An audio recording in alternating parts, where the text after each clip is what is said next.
Hi, everybody. This is Tom. How are you today?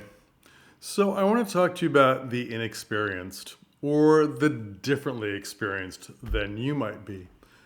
I see in the UK that there is a lot of universities and arts programs being cut the uh, by the government or just the economy. There's a lot of redundancies. There's a lot of things happening, and this has been happening in the states for a while and in different countries.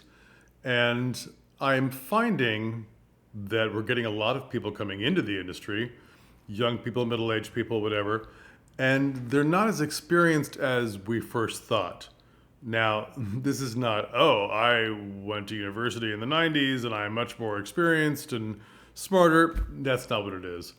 People have different experiences at different theaters, and I think that we're just expecting too much in certain areas or expecting them to know everything in all areas. So let me use an example. So I'm very pro college student and mostly for dramaturgs. And I think that being a dramaturg is a very difficult job as far as finding work and being, it's not like as actors, as directors, as producers, we have websites that show our work in pictures, and we have people that are forthcoming. And, we're theater makers. We're sort of an overly verbal type of community. And dramaturgs are as well, but their websites they're more literary oriented, and they're not necessarily showing pictures and this about their design. There's no design.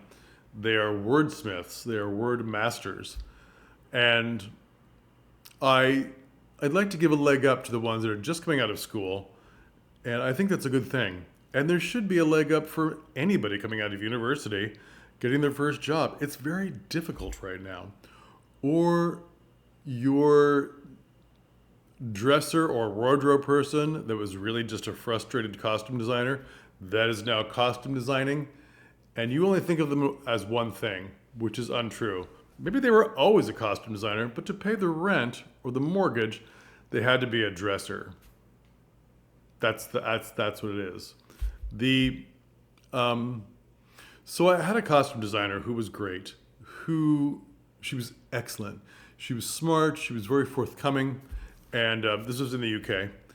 The the politeness and the difference in the way that each country speaks to each other got in our way. So she was terribly polite, and she was a costume person, and she was an artist, and I was too American for her.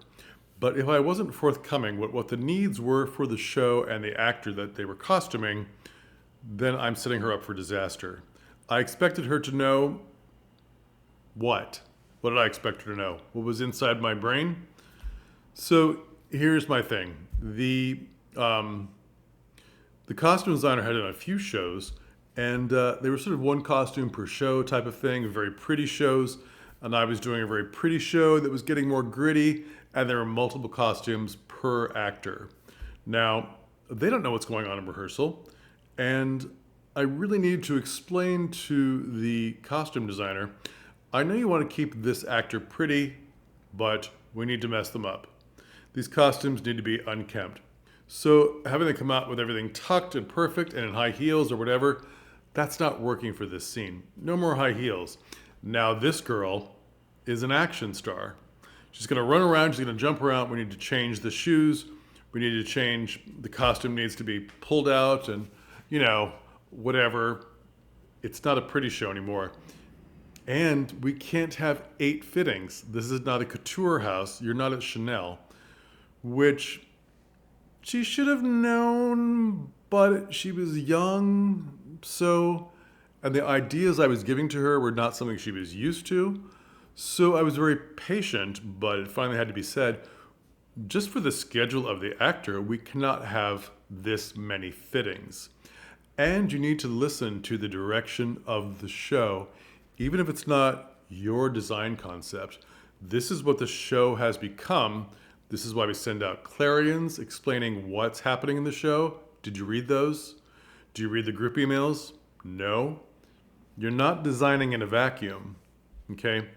Now, the way I'm speaking now is not the way I spoke to her because it's England and a little more, soft and oh sorry. Did you know? And it really wasn't working. We had to be very clear, like, thank you. We can't do that many fittings. You need to take more pictures. This part has become an action part. After this costume is changed, this person starts running around. Now it's a safety issue. I'm sorry being so direct and American, but this is what we need to do. Okay? This is what's happening to the costume. Can this costume take action? Can they take a fight scene? Is it versatile? Is there anything to untuck and mess up about the costume to make them look a little more disheveled? That's what's happening. They're going to get a wig change where the hair is messed up. All these kinds of things. And the reality is, with the downturn in education and theater, you might start getting more people who haven't been exposed to what you're doing, and you have to be more forthcoming. And as designers, as actors, you need to be forthcoming. I have never fought in a scene with broadswords. I know fencing, but a broadsword is much heavier than I'm used to. Do we have a fight choreographer? I have never, worked with food on stage, acting like a waitress, holding, a bunch of plates up my arm. I hate that. It's very American diner. With real food, is this real food? Or what are we doing? Be forthcoming and be the person who's like, okay, well, that may be too much for you right now. You'll learn. And if they're not getting it, you have to be honest with them. We don't have the time in our 4-week build for this show in rehearsals to really get you up to speed with broadswords. It might be more interesting if we just lean into who you are. You know how to fence, and we're going to have you fence with something comedic like a chopstick or a plant or yes, I can fence, and you have an umbrella and you're fencing. But when it comes time to the broadsword scene, you're going to be the worst fighter in the world because it's too heavy for you, or you're not as experienced, and we're going to hold it in a different fashion. Just lean into it and tell them, this is not your fault. This is the experience you've gotten. This is not your fault that you can't carry that many plates up and down your arm like a real waitress who's been doing it for years. We're going to do something different. We're going to have a large platter. How about that? We're going to have fake food because it's lighter and it doesn't slip off the plate as easy because you're less experienced. And it's fine that you're less experienced with it. We only have 4 weeks. We only have 6 weeks. We only have 8 weeks to bring this show up. And this scene needs to happen quickly, or this bit needs to happen quickly. And this is what we're going to do.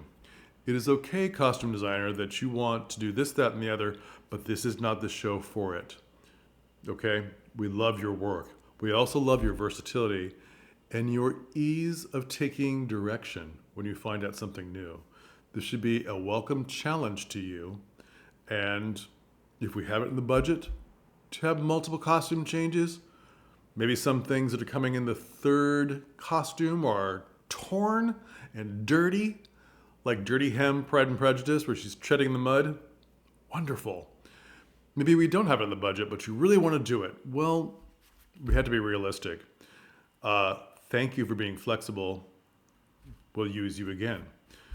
And you can't be the designer, the lighting designer, the sound designer, the actor, the producer, the artistic director who is upset that they didn't get their way. It's not in the budget. The actor doesn't have this experience. We don't have access to that many costumes. Our sound system can't handle that. Our lighting system is we only have so many lights, and they can only do so many tricks. This is not the movies. We can't fly Mary Poppins because we don't have a wire system or a fly system. We're going to have to think of something else. It's worthless to be angry at the system they came through or the fact that they've been doing some other job and now they're doing this job and it's their first time, their fifth time, and it's something they're not used to seeing. We just have to get through the show. And you, actor, designer, you have to get the job again. You have to be the accommodating person and say, I will budge on this, but I can't budge on that. And here's the reason. A good reason, not because, oh, it's pretty. They look pretty. That's not a good reason. You're making art. You're making collaborative art. It may not always be the way you intend, and you may discover something so much better and so much more incredible with so much more depth. And you only got there because you were forthcoming. So you realize immediately that you may take on a job that you have not enough experience for. I'm laughing because I remember taking a part when I was a kid as an extra, which flippantly, I think I was 8 or 7. Flippantly, at that age, my cocky little age as a kid, was like, of course I could ride a horse. When what was really happening was, in the scene, and I was just an extra, I didn't think there'd be that much horse riding. What I had failed to understand was that I had been riding horses that were Arabians on an English saddle, a very thin saddle. And I'd never been riding quarter horses, much shorter, much more slow and prodding, on a big giant leather Western saddle. And this was an amazing Mexican saddle that my little tiny 8-year-old brain was like, this is so pretty, look at all the detail. That's not the scene. Young, dumb actor. And by volunteering to ride the horse as a kid, I didn't realize that I would be on a horse for 8 hours to get the scene right. An experience on a saddle, style, and a horse I was not used to. Should we have gone into detail of what I was used to at that age? Maybe not. But even then, I should have had an adult saying, what's going on? Are you used to this? Is this okay? Did you know you're going to be doing this? Should we get another kid who's actually experienced? Be forthcoming. Be forthcoming. Yeah, this video is a long time in coming.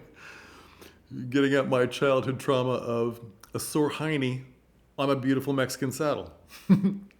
So, be forthcoming. We're going to see a lot of this. And I'm very sad that a lot of our theater education and our doubling up on jobs, the older person in middle age or above middle age who only acted for so many years, and now they're forced to do stage managing because they're not getting cast as much, but they're good at it. Or the middle-aged actor who has an injury that's so bad they can't be in musicals anymore as a dancing, singing, whatever. So now they have to do lighting design or be an assistant stage manager. And they're not as well versed as you thought. It's okay. It's all right. So tell them, I want to learn this, but I'm unfamiliar, but I'm a quick learner. In theaters, tell them what your limitations are. We can't afford that. We can't do that schedule. We don't have the time. This actor isn't available. We need to do this. Can we condense it? Can we create something from the pressure? Can we create a diamond from all this pressure we have to create art? Can we make a diamond out of it? You know, when you think about shows that you love, maybe Schitt's Creek with Dan Levy and his father, Eugene Levy, that is a low-budget show. You may not think so, but it's a low-budget show, and they made gold. They made a diamond out of a low-budget show. And they just embraced, I mean, not always, they just embraced the limits of the budget. This is what we can do. Here we go. This is what our experience, what we have. Do you have that experience? Come tell me. Do you know about broadswords? Do you know about holding pies on your arm? If you're playing a waitress? Be forthcoming. All right. I've said that phrase a million times already. Please subscribe if you haven't heard that one yet. And we will talk again. Thank you. Hope your shows are selling really well. All right. Bye.